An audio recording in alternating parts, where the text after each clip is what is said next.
Michael, you recently came out of your service for the IDF at the Gaza war. Can you describe the tunnels to me, given that you were in there? My team was in charge of underground warfare. We had a tunnel. There were lockup cages the size of this table. It was like a prison, and it's not one person inside.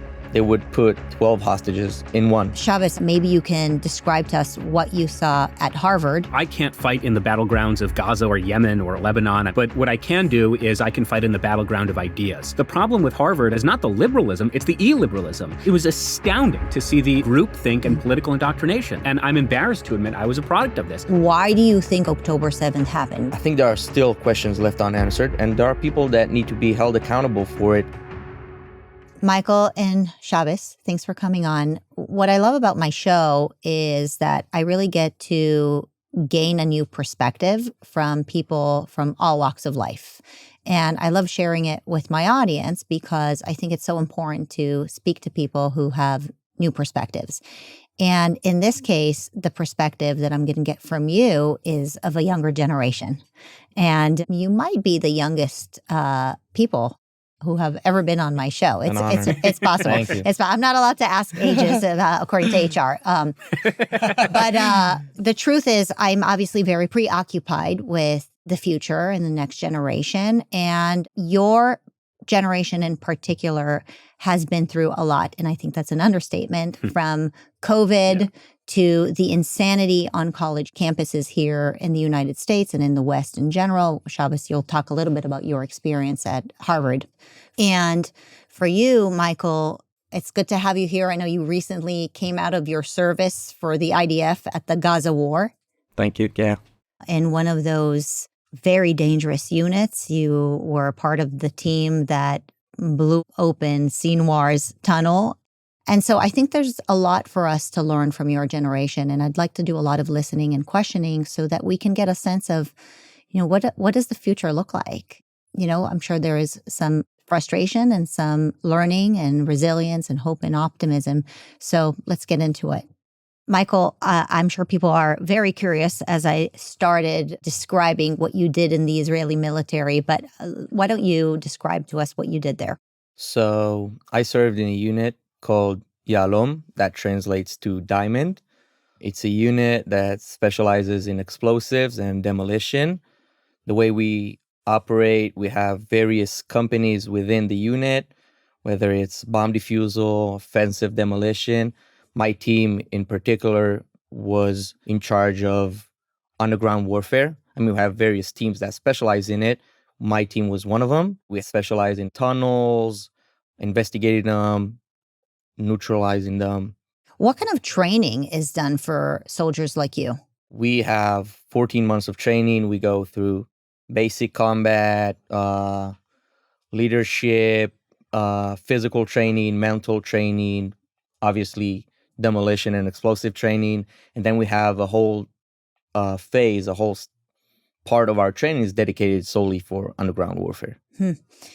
So describe to me Gaza, because here we are in the United States. Yeah. We think Los Angeles is small because it's within California. Los Angeles has about 11 million residents. That's already larger than the entire country of Israel. True. Gaza would be maybe as small as Santa Monica, and you all fought there for 2 years. So just give us a little bit of a sense of what this place was like, given that you were there, boots on the ground. Images like to show a parking lot, basically. A lot of buildings flattened, sand, no sense of ability to live there. Everything is destroyed, ruined. That's not necessarily the case. There are a lot of places where buildings completely intact, people going, and at the end of the day, we give specific areas where people are allowed to be, and then they stay there. It's not ideal, but as you said, it's a very small space. I think it's the most amount of people. Very densely populated. Yeah, exactly. From one side of Gaza to the other is 40, 30 minutes. Wow. So given that it's so small, I have to ask, why does it take the Israelis 2 years to be at war with Gaza given the military capacity of the Israelis? Because the war is not engaged in a way that any war in history was engaged, where you have one country, one army up against another. It has a lot of variables, mainly the moral ones. I mean, we could have finished it in a week. There is no comparison in the power force, in the manpower that we have as opposed to them. But wars in history, you would go fight another country, lives would be lost, and at some point, a white flag would be raised. That's enough. And they don't care about that. Hamas. I mean, we try and minimize as much as we can the civilian casualties, but it's not something they care about. They hide underground while all hell breaks loose upground. They don't mind that. So wasn't that when you entered with your unit into Gaza, it wasn't that you were there with your guns and they were confronting you with their guns and shooting at you? So you guys were walking in. What caused these buildings to collapse? You described buildings being collapsed. Did you just bomb these buildings in order to get into the tunnels? You just, I don't know, describe it a little bit to me. I know you're laughing at me, but if we get to practicality, a collapsed building is a very hard thing for you if you're trying to get into a tunnel. But a lot of them are wired with traps, bombs. They would set ambushes all around. You would have, for example, 3 buildings. One of them would be a point of interest. It could have a tunnel or ammunition, weapons, whatever it may be. And it would be set up with bombs and explosives. And then you'd have 2 other buildings with militants in them, with Hamas operatives. And they would wait for the IDF to walk in that building, blow it up. The building would collapse on our forces. Then a rescue team would come, and then they would attack them from the 2 other buildings. It's a very interesting perspective, because I think for those of us here, we assumed when we saw the collapsed buildings that it was you guys, the Israelis, using drones or rockets to bomb these buildings from the top. But you're saying that it was the Hamas militants who would wire the buildings and then use them as traps to get you in there and have the buildings collapse on Israeli soldiers. Yeah. We had instances where we did destroy buildings, but not without knowing it had some sort of interest, whether it served as a vantage point for Hamas operatives. We had buildings that you could see sniper positions within the buildings, just watching our forces or whatnot. Or you would have weapons, tunnels, whatever it may be. And even in those instances, you just don't do that. I mean, it's a danger to our forces. You don't want to, by mistake, accidentally hurt someone that's not involved. So we try and avoid it as much as possible. So, yeah. Can you describe the tunnels to me, given that you were in there? We've seen some footage online of how the hostages were held in these tiny tunnels. But, you also described that the Hamas leadership, Sinwar included, they were living underground. So I can't imagine that kind of miserable existence for people to live underground for so long. Well, it depends on who you're asking. The hostages, 100%. We had a tunnel that had it was like a prison. There were lockup cages inside them. It was the size of this table. I mean, maybe just up to that wall. And they were locked in there for 2 years. Yeah, and it's not one person inside. They would put 12 hostages in one. And for Hamas operatives, for their leadership, they had hotels underground. Yes, you see the footage online of these tiny tunnels where you walk all the way miles upon miles. And that's true, that exists. Until you get into the front door and you enter, and it's a huge space. The size, maybe this, around the size of this. That's a room. The ceiling is as high. Underground, marble walls. king-size beds. What does Sinwar's room look like? You saw it. I didn't take measurements, but a huge TV, a king-size bed. He had marble ceiling, marble walls, marble floor. He had a carpet. There was fake grass there to, simulate a garden, like a backyard. He had a fully functioning kitchen, a shower, a bathroom, fully functioning water. There were multiple entrances, just in case one is blocked or we were coming one way, he could escape from another. What was above ground? A neighborhood. Like where kids would live? Yeah, a residential neighborhood, buildings. And that's how he protected himself. Yeah. So if you bombed his apartment, you would first have to kill children. Yeah. For those who don't know who Sinwar was, will you just give us a quick, brief explanation of his significance in the terror? So Sinwar is basically the orchestrator of the whole thing. He was the leader of Hamas. Throughout the war, he was held in Israeli prisons for several years. He got educated. He actually had brain tumor or something, and we operated on him, saved his life. The Israelis operated on him. Yeah, saved his life, and he was released in the Gilad Shalit deal and rose to power. Gilad Shalit was a former hostage that was held captive. Exactly, yeah. He was an Israeli hostage held in Gaza, and in the exchange of him, we released 1,000 terrorists, and Sinwar was one of them, and he became the leader of Hamas. So after he was released from Israeli prisons, he then went ahead and basically conducted this war. Yep. When you were walking around Gaza, did you see women, children walking around? I mean, what was that like? I mean, it must be just completely heartbreaking to see these kids grow up like that. Yeah, and people have their opinions online. We didn't engage as much with civilian population, but we had instances. There was the time where people from Khan Yunis moved to Rafah. This was when you were moving the population away from areas where you were going to do a military operation. Yeah. They were all channeled in one space to go there. And you see it was sand and it was hard to move. You see people trying to push carts and not being able to do it. And you know who you're up against. And you're told that's the mission and these people support terrorists and all of that. And you have your own opinions. But seeing an image of some guy trying to push a cart and you see a kid right next to him trying to help him push it, I find no pleasure in it. It doesn't make me happy. We saw an old lady collapsing there because it was too hard for her. We went over and gave her water and helped her.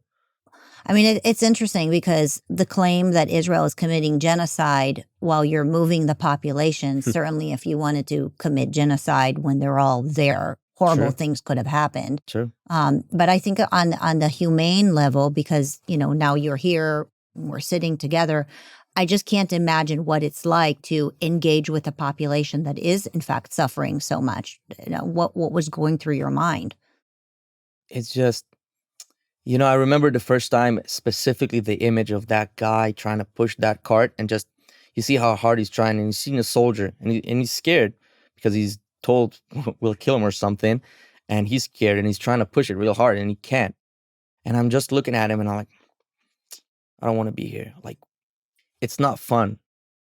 How do you feel now that Donald Trump brought together so many countries to sign a peace deal? You and your friends, now you're out of the military. Hopefully you get to live a young person's life again. I mean, over the top, it's great. I mean, that's what we want. We wanted the hostages back. None of us, I mean, if you ask most Israelis, they would have wanted the war to end. It's not a good life to live. A kid shouldn't grow up with missiles above his head, turning on the TV, seeing, faces and names of soldiers falling and people dying. We just want to be kids. I hear a motorcycle accelerating. I think it's a siren. It's not a good life to live. We were all so happy and so impressed, seeing all these people who don't like us being brought together to stop this finally. It's great. I know some of you are traveling also throughout Europe, and people have this instinct or have been brainwashed to call you war criminals because you served in the Israeli military. What does that feel like? That's horrible.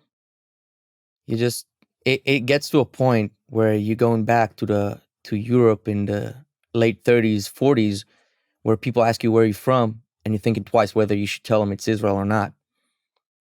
Because you don't want that. You don't know who's standing in front of you, what they think. And even if it doesn't get physical and you're not really harmed, you didn't join the army to go and kill people.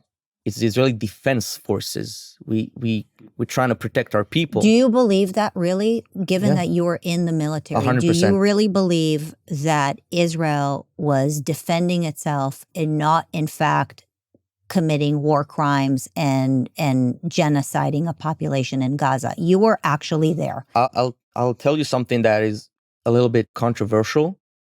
Part of my criticism is that I've seen people get hurt because of strict engagement rules, so that we don't hurt people who are not involved. You're saying Israeli soldiers were Israeli hurt because soldiers you were defending because of strict Gazans. engagement rules, whether it's entering buildings without fire upon entry, so we don't accidentally shoot someone, a kid, a woman, an uninvolved man, whatever it may be. And people got hurt because of it. Like, what do you mean? Do you have any examples of Israeli soldiers actually dying or being hurt because you were trying to protect innocent civilians in Gaza? Well, I wouldn't say try and protect, try not to hurt. Mm-hmm. It's not that we gathered them and, we gave them places to go so they wouldn't get hurt. And even after that, if we have suspicion of people who are left behind, obviously, you see a military-age man, it's kind of a different conversation. And still, we had someone stray away from that channel we talked about from Rafah, and he walked throughout the place we were at, and we stopped him. We got a translator to talk to him and put him back in. No shooting, no nothing. Obviously, for our own sake, we made sure he had nothing on him. He had no bad intentions. But there is no... One of the goals for this war is not how many Palestinians you kill. It's not what we're looking to do. It's making sure October 7th doesn't happen again and the hostages come home. Look, I served in the Israeli military. It was almost 20 years ago. So I know things have changed a lot. Yeah. Frankly, I was shocked when I saw that the Gazans were able to penetrate into Israel and that it took so long for Israel to actually respond. And I've had multiple interviews with, people from Israel, and I asked them the same question. You're young boots on the ground, trained by IDF recently. Why do you think October 7th happened? Is your generation complacent? Were they not properly trained?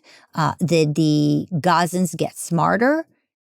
How is it possible that they got away with October 7th 2 years ago? So the Gazans are smarter than they're getting credit for. By us, we let our guard down.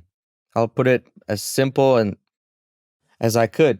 I remember we were supposed to have a huge drill in my unit, October 8th.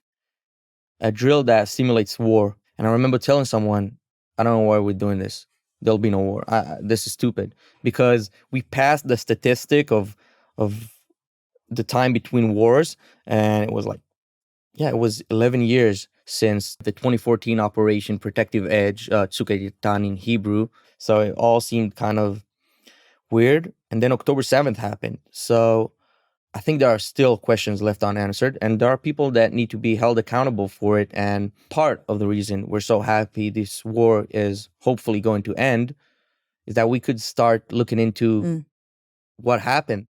I mean, there are a lot of answers that have been already given in terms of technical issues, whether it's manpower, issues within units, communications, assignment. You let 500 people storm a kibbutz, they'll start shooting each other. And we don't want to add to it. It was just a crazy day. We were caught off guard. It was a holiday. So just so you know, on holidays, if you're going home for more than a week, you deposit your weapon, and We try and keep the minimal manpower required, and it was just a Do matter you of time. think the protocols have changed now in Israel? 100%. Is training different for Yeah. soldiers now? I'll tell you more than that. It's kind of a sad thing, but I remember saying after a while in the war, I had to talk about it with someone, and I told him people start to prepare for war after it already started. The things I was trained for were outdated, Mm. and a lot of people were trained on outdated things.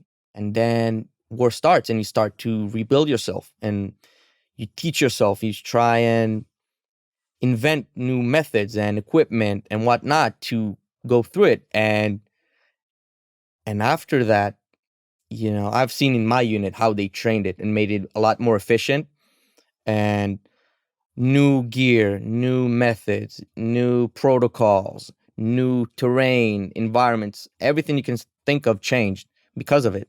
It's interesting. You got to wonder whether Hamas took advantage of the Israeli military might and strength and used that as a way to fight against you guys, because they were smaller, they were more nimble, they didn't have a massive operation where Israel's military has been around for a long time. It has this massive operation, and maybe things are outdated, and SOPs, standard operating procedures, etc., that have been done for so many years. It sounds like they kind of took advantage of you in the same way that you describe fighting in Gaza. The war is not frontal anymore. It's really guerrilla war, which makes it very challenging when you talk about a sophisticated military. It's almost too big to succeed in these kinds of smaller environments. Yeah. Shabbos, I want to bring you into the conversation. So we talked about your generation and the incredible challenges also going from COVID to the insanity on college campus. For those who don't know your background, maybe you can describe to us what you saw at Harvard and how you ultimately ended up here at PragerU. Sure. Well, first of all, let me say, it used to be that on October 6th of 2023, if you were a young Jewish boy and you wanted to learn about or meet Jewish heroes, you would open up a textbook and you would learn about the Bar Kokhba revolt. You would learn about the Maccabees. You would perhaps learn the Hebrew Bible, and you would discover characters like Samson, Devorah, David. And then from October 7th onward, there was a paradigm shift. And for the first time, that young Jewish boy did not have to open up a textbook or learn the Hebrew Bible. They simply had to book a ticket on El Al and go to Israel and meet people like Michael and meet the Samsons and Devorahs and Davids who are quite literally walking the streets of Tel Aviv and Jerusalem and Ra'anana and elsewhere. I mean, it is fascinating when you think about just how many heroes live and walk amongst us. So first and foremost, thank you. Thank you. I mean that seriously and genuinely for everything you and your people have done. Well, I'll add then the Esthers and Mordechais here in the United States and in the West in general. Right. Obviously, 100%. So I can't fight in the battlegrounds of Gaza or Yemen or Lebanon. I mean, you can just compare my biceps to Michael's. But what I can do is I can fight in the battleground of ideas. I can fight in the court of law. I can fight in the court of public opinion, in the halls of Congress, the halls of power, media, social media. And that's what so many young American Jews, and not just Jews, but so many young Americans have been doing post-October 7th. So just very quickly in terms of my background, I grew up on the very far left of the political spectrum. I voted for Bernie Sanders twice. I marched for Black Lives Matter. I marched at the Supreme Court when Roe v. Wade was overturned. I've been doing a lot of repenting over the high holidays. And I remember even marching during the judicial reform protests in Tel Aviv against Prime Minister Netanyahu. And I went to Harvard to study religion. I wanted to explore religion from a pluralistic, academic, secular background, even though I was an Orthodox Jew. And I surmise that while it is true there will be an undercurrent of anti-Semitism and anti-American hostilities, if I, as a staunchly Orthodox Jew, but also staunchly progressive, would be able to meet those Harvard students and show them that I'm just like you, and if only they got to know me a little better, then I would sort of be able to sway them to my political way of seeing the world, certainly the way I saw Israel. And forget about October 7th just for a moment, but the blatant, the pervasive, the obvious anti-Americanism, political indoctrination that masqueraded itself as intellectual discourse and academic worth when it is literally nothing other than a deep-seated hatred of Western civilization and Judeo-Christian values was astounding. One quick example. This is before October 7th. There was a class being taught at Harvard University, and the professor gets up on the first day of class. I won't mention her name. And she says, this class is called Religion and Peace, the Case of Israel-Palestine. She says, in politics, in media, in academia, the Zionist narrative is the dominant narrative, which is laughably absurd, but I digress. Therefore, to understand both sides of the story, she says, in this class, which again is called Religion and Peace, the Case of Israel-Palestine, we will not study, we will not discuss, we will not learn, we will not read any texts if they were written by Israelis. It was astounding to see the groupthink and political indoctrination. And it's fine if people disagree with the state of Israel or they don't consider them Zionists. The problem with Harvard, and I mentioned this at my speech at the Republican convention, is not the liberalism, it's the illiberalism. It's professors consistently teaching students not how to think, but what to think. And I'm embarrassed to admit I was a product of this. I wrote papers knowing what my professors wanted to read and wanted to hear, which is why I denounced in my final paper in one of my courses the religious Zionist values I had grown up with, and it's the only paper I ever got an A+ on, because that's what my professors wanted to hear. Well, you mentioned that you were speaking at the Republican convention. I'd love people who are listening to hear, how did you go from being a progressive, maybe even leftist Jew to one of the most influential Jewish surrogates for Donald Trump, well, right? That's an honor. Wow, thank you. I'd say this.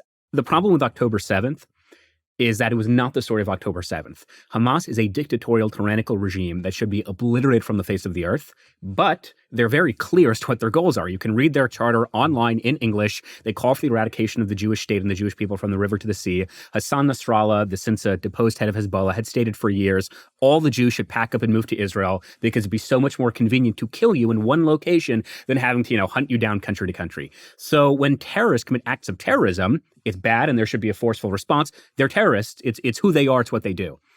The story of October 7th is October 8th, because what I could never have conceived of as possible was the most liberal, the most progressive, the most elite, the most educated, those who literally introduce themselves with preferred gender pronouns and take knees for Black Lives Matter, classmates, friends of mine, on the night of October 7th. They see the images of Jewish women like Naama Levy bleeding from her private areas. They see the images of Jewish babies like Kfir Bibas being kidnapped and hoarded onto motorcycles by strangers and deported into Gaza. They see the images of burnt, mangled, charred bodies, and the immediate reaction of those progressive and cultural elites is to jump out of bed, some were still in their pajamas, to draft what they called an emergency statement to blame Jews for the largest massacre of Jews since the Holocaust. It's not hyperbole, it's not conjecture, it's not speculation. The statement literally begins, we hold the Israeli apartheid regime entirely responsible for ongoing violence in the Middle East. And it occurred to me right then and there that the people I had been marching with, voting for, allying myself with, they were literally the first ones to call for a globalized intifada, the first ones to call for the mass murder of the Jewish people. And purely out of self-interest, it occurred to me, these are not people that I can connect myself with anymore. And once I started questioning, no pun intended, that liberal orthodoxy, then I started questioning a lot of my other liberal beliefs.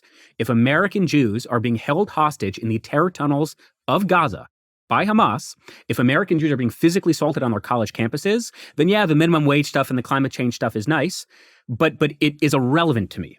Because when the house is on fire, all I need is someone with a bucket of water, even if I may disagree with the fireman's politics. And Donald Trump and the Republican Party, let's call a spade, were the only candidate, they were the only party who gave half a damn about what we were going through. I spoke at the Republican convention. I did not endorse President Trump in that speech. I went to the Democratic convention a month later. I gave them a list of a dozen progressive Jewish American students on college campuses, most of whom would probably be supporting Kamala Harris. And I said, these are American students who've been physically assaulted, who are stalked back to their dorm, who get death threats. Have one of them speak for 2 minutes at the DNC about anti-Semitism. I told the Democrats, don't let the Republicans be the only ones to talk about this issue. And they said, no, we're okay. And I'll give you one last example. We went on the one-year anniversary of October 7th to the grave of Rabbi Menachem Mendel Schneerson, the Lubavitch Rebbe, with Ben Shapiro, with Idan Alexander's parents, who was the last living American hostage, with Jerry Wartsky, an Auschwitz survivor, and with President Trump. President Trump came with us to pray for the safety and security of the American hostages. We reached out to Kamala Harris, and we said, why don't you come too? And she said, no. So we said, fine, you don't want to come when Trump is there. We get it. Come a different day. She said no. So if you're not going to help our community, then why would we help you? Right. Well, there's something I want to react to in what you said, which is why I brought William Buckley's books. And I encourage you and everybody else to read William Buckley, because one of the things I love about what he did in his writing and in his advocacy is to not divide Americans based on their ethnicity or religion or color or whatever it is, what I call the chopped fruit salad that the progressive left hopes that we would be chopped into. What I love about the United States of America is that here in this country, in my country, I'm not Marissa the Jew. I'm Marissa the American. E pluribus unum is the great American dream. I think the progressive attempt, and somewhat now on the woke right, the attempt to divide us as different communities that are expected to vote as voting blocks rather than be individuals, I think is a very dangerous thing. And the fall of America, which is the America of e pluribus unum for many one, is going to be the fall of the entire world. And I think the reason America is a beacon of light in the world is because the true American dream, the American values, distinguish between humans into only two races, as Viktor Frankl would have said, the decent and the indecent, rather than the Jew, the African American, the Hispanic, the half Hispanic, half Black, half Jew, half Christian, right? That's the beauty of America as a nation. And I think that Donald Trump sees that as well. He doesn't look at you, Shabbos, as Shabbos the Jew. I think he looks at you as Shabbos the decent. And we look at America, and then by America, we look at the world as the people who are fighting for good versus evil, decency versus indecency. In the case of what has happened in Israel, I think the reason why so many decent people, non-Jews, supported Israel is because they were able to discern good versus evil, right? They were able to look at what Hamas did on October 7th and the continuing 2 years after, even to date, what they're doing to their own people, and say, this is really evil. This is really indecent. And it doesn't take a Jew to be able to see that. It takes a decent person to see that. And I think that is just an important lesson that if you actually pick up some of William Buckley's book, I'll make one more endorsement of that, is that so you would think that he wrote this book today, really. I mean, this is a book that I think was written in the 90s, or at least it was compiled in the 90s. The same issues that he was addressing back then, calling the Jew, calling the African American, rather than simply the American, simply the decent, simply the indecent, right? These are things that he brought up back then. He even brought up the issue of the claim that Jews would have dual loyalty to another country. Well, what does that mean? Well, really, a strong America, a strong, decent, moral America is a strong, decent, more moral potential world. And by that, Israel benefits, but so would Canada, and so would Venezuela, as the woman who just received the Nobel Peace Prize. She said, I dedicate my Peace Prize to Donald Trump because he is doing something so decent for the world that it's actually helping Venezuelans as well. So I think it's an important contemplation, and tying this into your generation and how now post peace deal, what does the world look like for people your age? I mean, so much of it is through the lens of social media. I've noticed, by the way, that since the peace deal, the watermelons and the Free Palestine and all the other usual comments that you see right away within seconds of any post that has to do with Gaza or Israel, those comments virtually disappeared. They're gone. Have you noticed that? I don't recognize my Instagram account anymore. Right? It's just all disappeared. And Shabbos, you're on social media quite frequently. Where are those comments that we saw? First of all, to my deep regret, I'm on social media often. I would say this really underscores the obvious intellectual bankruptcy and the moral hypocrisy of the it's a genocide, you're a baby killer, this is the Holocaust all over again. Because if you truly believe that this is the Holocaust all over again and it's a genocide and you kill babies, you would be the first ones, you would be the loudest ones to cheer on President Trump's historic 20-point peace plan between Israel and Gaza. But to your point, not only have they refused to say anything, some of them have actually criticized President Trump for it. And if you really think that the interests of the Palestinian people are paramount with your political calculation, you would be cheering on this deal. And they're not. And I did a debate a few days ago, I won't say her name, but with a woman who's sort of caught in a political bind because she hates Donald Trump. He's the closest we have to the reincarnation of Adolf Hitler. But at the same time, Israel has just been conducting the worst genocide in human history for the last 2 years. And she's in this bind because she can't give President Trump any credit. But at the same time, the genocide is over. So she's sort of stuck. She has to find a new political personality. And we're seeing that play out in real time. And I just want to go back to a point you mentioned earlier. We young people are faced with two choices right now, when it comes to American politics, at least. I support Israel in the same way I support Taiwan, in the same way I support Ukraine. Yes, I'm a religious Jew, so I certainly have a religious attachment. But if that was the only reason I supported Israel, I would have moved to Israel and I would have scorned my American identity.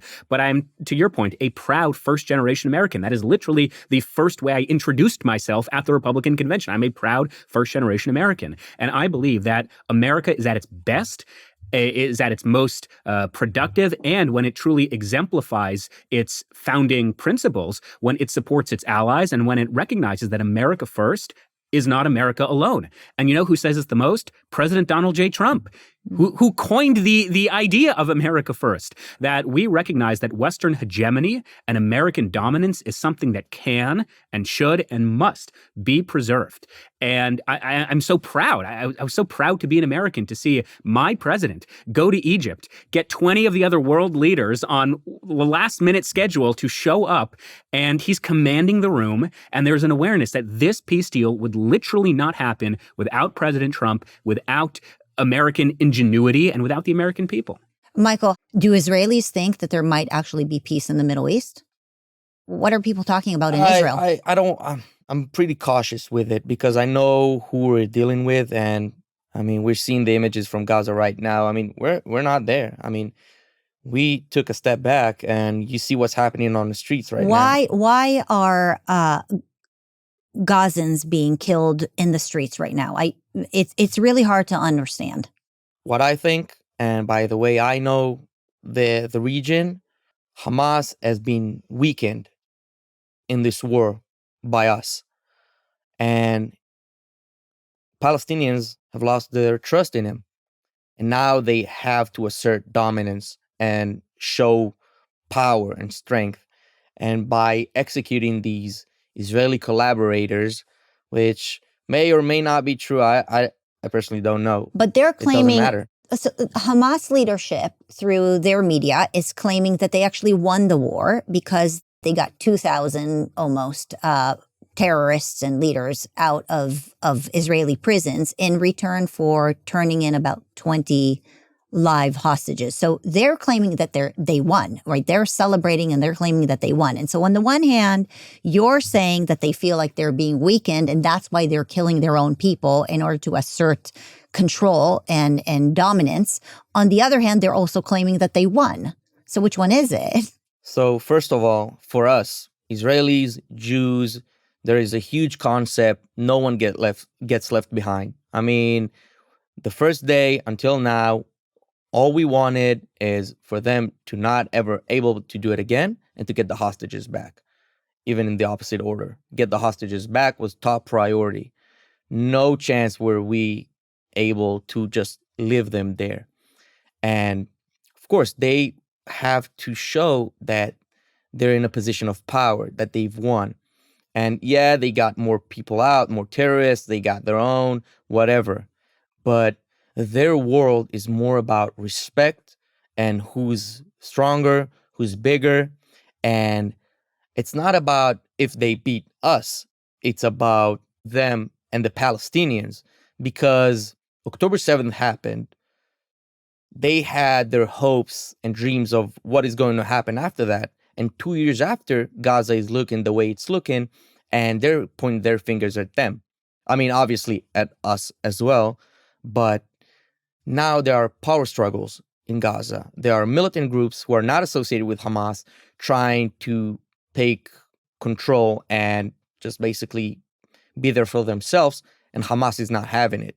So now they have to display power again and dominance. If I can jump in, I think your question is a question of definitions. So if you're defining victory as we didn't die, then sure, I guess you won. But if you're defining victory as we now have a historic peace deal, we are now going to add countries to the Abraham Accords. Our economy is at record levels. We have a renewed sense of patriotism and optimism within our country. Young people all over the world are looking at our country as a model for innovation and optimism through adversity. Then Israel kind of won. So at the end of the day, Hamas's stated aims for starting the war, I should say, that number one, they would create this coalition of allied willing countries. None of that occurred, number one. Number two, all of their leadership are now dead. And number three, there's a good argument to make that Hamas waged the war in order to prevent Saudi Arabia from joining the Abraham Accords. And that is not only back on the table, but it is now more realistic today than it ever has been. And that is a direct result of the monumentously, I'm trying to think of a nice word for it, disastrous decision to invade a sovereign country, kill its dogs, burn its homes, rape its women, kidnap its babies, and kill its civilians on October 7th. Sure. How many people do you think of your generation have noticed what you just described and are saying, well, wait a second, a moment ago I was marching or I was ignoring the tents on college campus, but now I'm kind of seeing something different. Now I'm seeing what Shabbos is saying. Well, first of all, I always wish that people were listening to what Shabbos was saying. But As am I. But in terms of specifics, look, I don't know. Unfortunately, my answer would probably be not enough. And what I mean by that is you have to recognize at some point the inability for your political ideology to advance. Meaning I was on the far left until it totally became inhospitable to reality, that I had to admit at a certain point that my politics were just wrong. That a society based on a false sense of idealism and naivete is just not a practical society. There is evil in this world, which is what you were alluding to earlier. And I wish young people especially were to recognize that there is evil, that not all cultures are equal. And it remains remarkable when you have individuals like Piers Morgan, for example, who will say that peace will come when the leadership of Hamas is out and the leadership of the Bibi right-wing government is out. There are certain cultures and there are certain countries that don't want democracy, that don't want to live side by side with their peaceful neighbors. And don't listen to Shabbos Kestenbaum as the right-wing MAGA PragerU guy. Listen to the Palestinian people. Treat Palestinians like adults. Ismail Haniyeh, Yahweh Sinwar, they have repeatedly stated they don't want a two-state. They don't want the 67 borders. They want all of it. Don't listen to Shabbos Kestenbaum. Listen to the campus activists at Harvard University, at Columbia, at Yale, who say, and I quote, "We don't want no 48. We want all of it." Yeah.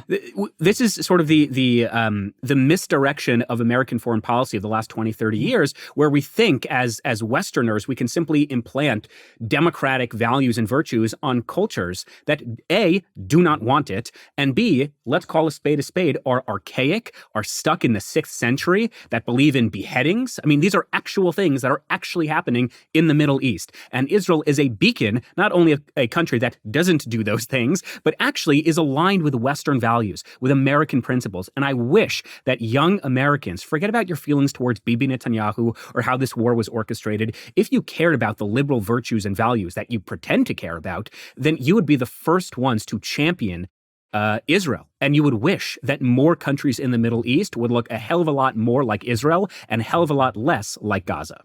Well, I would also argue that when it comes to foreign policy and life in general, people do like winners. And I think the issue that we have seen in the West with regards to foreign policy was this idea that you need to level the playing field. And so you need to bring Israel down to be at the same level as the Gazans. And you need to bring the Gazans up to be at the same level of Israel, which makes absolutely no sense. But that's what they have been doing all these years. Just reduce Israel's ability to defend itself and increase whatever support you can give to Gaza. So if they're on the same playing field, maybe you can bring peace. And that was really what was categorically wrong. And ultimately, I think it's what led college students your age and maybe even older to side really with the indecent, because it was about leveling the playing field rather than understanding really that there is a decent versus an indecent group, and giving more power to the decent will allow the decent to help bring up and lift up, hopefully, the indecent. And if I may, I think to a small degree, the Israeli government is somewhat complicit in that. I think the world will respect Israel when Israel respects Israel. And Israel, certainly on the PR battle, they had tried to make this argument that if, sort of what I was doing on a micro level at Harvard, if the Harvard students simply knew that Israel was the gay capital of the Middle East, they would just love us so much more because we're just like you. No. Israel is a different country, and that is a good thing. You should be proud of your differences. Be proud of what makes you unique, as opposed to acquiesce and placate yourselves and kind of dumbing it down to the lowest common denominator. No, the world will respect a strong Israel that is confident in its future. It is proud of its identity. And yes, in October 7th will never happen again. I think that will be Israel's best outcome of Israel respecting Israel. Yeah, it's why intersectionality eats itself. Yeah. I want to talk a little bit about spirituality and religion. I do think that there is a religious revival in the West, partially have to give credit, sadly, to the very important work that our friend Charlie Kirk was doing. And sadly, he was taken, at least in my opinion, too soon from us. God knows what the reason is that it happened, but he has led to a religious revival, and we've seen many people go to church. And I do think that we have seen many people go to synagogue as well. And I want to have both of you comment on the need to fill in this God-sized hole in people's hearts, particularly the next generation. Is a religious revival possible in America? Is a religious revival possible in Israel? And particularly in Israel, it's interesting that it's a Jewish state with a very secular population that has felt very strongly about minimizing the role of religion in its country. Well, I think it differs between people, but I totally agree with you. I mean, I went to shul more times here than I ever did in Israel. I think Israelis are currently in a point similar to after the Holocaust, where they're just looking for answers. What happened? How could it happen? And I think it strays some people more towards finding God and some people to more abandoning it. Some people are like, thank you for saving us. I found you in all of this. And some people are, how could you have let this happen? I think more people are leaning towards, I found you. I mean, I personally feel a bit more connected through all of this. More connected to your faith? Yeah. First of all, we need to take care of external affairs to be able to look inside and figure everything out. But I think it's an answer. Because sometimes people either are not looking for logic or aren't satisfied with it. And they need something deeper and higher to satisfy what they need. And I think faith is a great place to find it. I wonder if, first of all, people should look into internal affairs, and then they will find that the external affairs might get solved. But Shabbos, I'll let you comment on that. Couldn't agree with you more. Let me start off with how you first mentioned the question, which is to talk about Charlie Kirk. Charlie kept the Sabbath more than most Jews kept the Sabbath. Charlie learned the Bible more than most Jews learned the Bible. He went to Israel more than Jews went to Israel. I mean, he was just not only an incredible person, but he was just such an unbelievable figure in this revival of religious life here in America. So in terms of the specifics, Viktor Frankl, himself a Holocaust survivor, he writes in Man's Search for Meaning that man is, in fact, in this constant quest to find solace, comfort, answers in their life. And within Western civilization, we're great at a lot of things, but unfortunately, Western civilization in the contemporary era isn't really good at the religion aspect, because it seems to suggest that you can find those answers in physical, and I would argue fleeting things. This is ironically what King Solomon was talking about in the book of Ecclesiastes. And the more people bought into this narrative that you can find the meaning and purpose in really nice cars and in really nice houses and in instant gratification through your iPhone and social media, the more they realize, well, actually, that's not true, because I'm still unhappy, even though I have lots of money. And I still haven't found a successful partner in life, even though I have a really good job. And to your point, people are slowly looking internally, and perhaps the answers were in front of them their whole time. I went to Harvard, not to sue them, fun fact. I went to Harvard to study the Holocaust. That's why I'm depressed all the time. And one of the things I was particularly interested in researching the Holocaust was what was the religious lives of Holocaust survivors like? Because they'd obviously went through a trauma that is quite literally incomparable to any other trauma up at that point in human history and since. And the answer is basically it's complicated, and there's a lot of nuance. What's really fascinating is the released hostages from Gaza. All of them, literally all of them, have all stated that they either increased their level of religious observance, or even during their kidnapping, while they were in the terror tunnels of Gaza, you would hear people like Ron Braslovsky saying, I was offered by my captors to convert to Islam, and they would give me better food and better sleeping arrangements, and I said no. You hear about people like Eli Sharabi saying that they would recite on Friday nights the Kiddush, which is the sanctification of the wine that Jews recite every Friday night. I mean, these are fascinating, not just figures in Jewish history, but fascinating times that we're living in, when people have experienced the worst single-day massacre of Jews since the Holocaust, yet they're coming out of it even stronger in faith. And so maybe I should say this directly to the camera. If you're a Christian, like, go to church, receive communion, be an observant Christian, follow the laws, both in the Old Testament and the New Testament. And if you're a Jew, observe the Sabbath. You know, go to synagogue. You have to be a committed person. And I'll close by saying this. We're called the people of the book, which means for 3,000 years, we have political differences, we have ideological differences, we live geographically very far away from each other, but there's one thing that has united us, and that is the Bible. And I'm not saying people should keep Shabbat, and they should wear a kippah, and they should keep kosher. I mean, I think they'll like it, they should try it. But what I am saying, and this I'm so emphatic on, and this is where I really am so upset with the leadership of the American Jewish community. If you don't want to keep Shabbat and all those stuff, fine. But you have to be educated enough to make that decision. At least learn what Shabbat is. And then you can decide it's not for me. At least know what the laws of kosher are. And then say it's not for me. The problem with the American Jewish leadership, and by extension, so many young American Jews growing up in that environment, is they're making really important, influential, long-lasting decisions without having any of the information or the facts.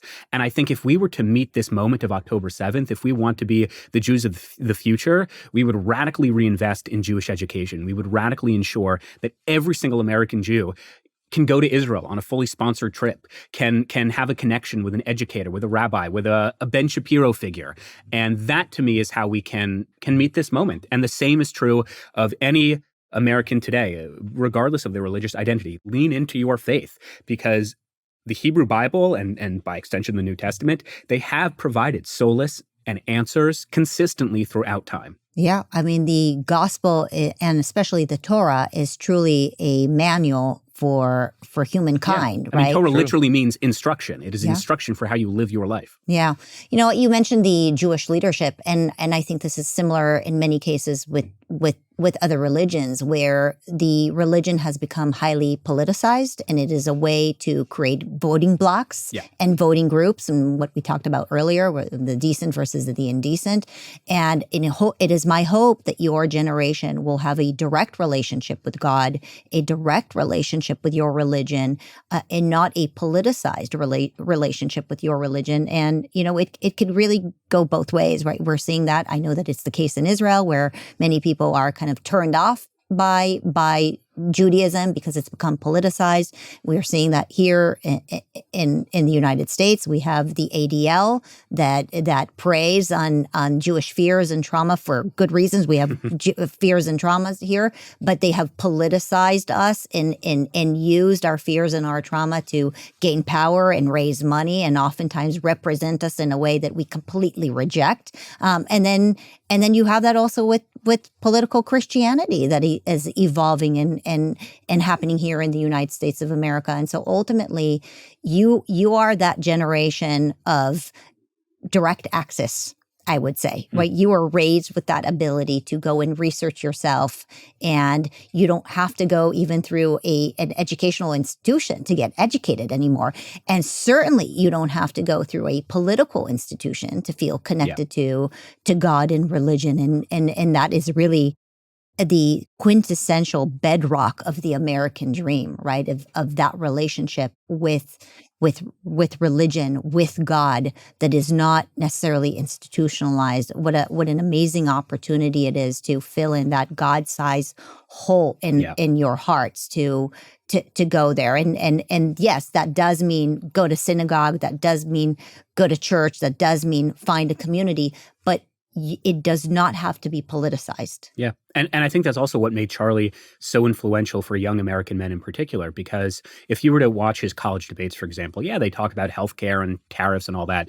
But they would also ask, what is the type of woman I should be looking for in a relationship? Which church should I be praying in? They would pray together. Sometimes they would even ask for blessings. I joke that Charlie Kirk is the closest that young Christian Americans will ever have to a Hasidic master. In Jewish history, this Hasidic master takes you under his wing and gives you blessings and everything's okay. And to a certain extent, Charlie was that for so many young people. And that's why if we really wanted to live up to the very high standard that Charlie set out for young American men, the first thing we can do is show up to church on Sunday, so show up to synagogue on the Sabbath. I think that would make Charlie so proud. If he died for his religion and if he died for America, then we should live for our religion. We should live for America. And just one last point, we've also seen the consequences of not doing that thing.